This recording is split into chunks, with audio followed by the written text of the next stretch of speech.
saluer toutes les personnes qui vous accompagnent, saluer Monsieur le ministre chargé des institutions, Monsieur le directeur général du budget, mais de l'encourager. Encouragement parce que nous l'avons observé.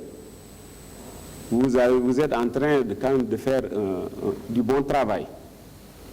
Mais Monsieur le directeur général du budget, je pense que ce ministère est d'une importance capitale. Et si le président de la République a annoncé 0 déchet, cela demande beaucoup de moyens. Mais si on voit le budget qui lui est alloué par rapport aux dettes,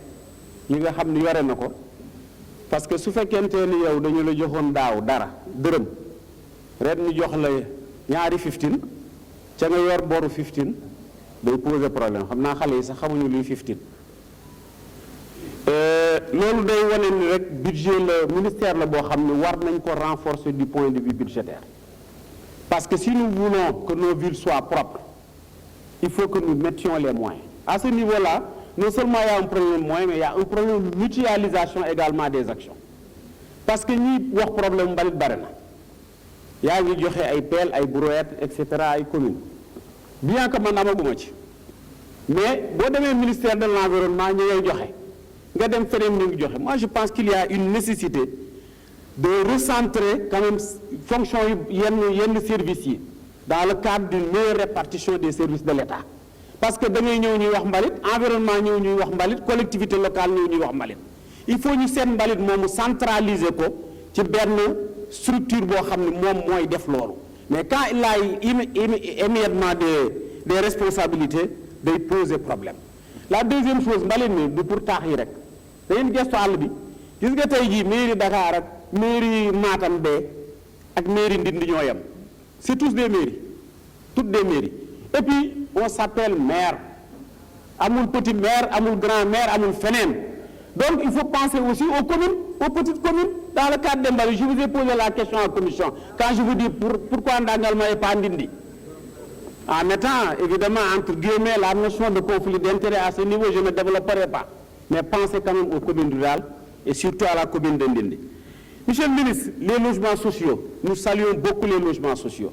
Et j'ai dit en commission que le président qui avait mis l'accent sur les logements sociaux, c'était le président Senghor. Depuis lors, les autres présidents tentent de faire quelque chose. Parce que sous Senghor, il y avait 35 départements.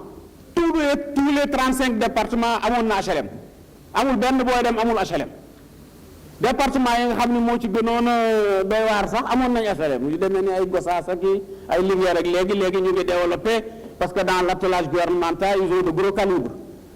Mais bo xolé lolu ensuite nga jëlone HLM. Tu avais un B6 que jël Sicap, tu avais un B6. Abdou Diouf est venu continuer avec Yannick, il y avait la société Amo, etc.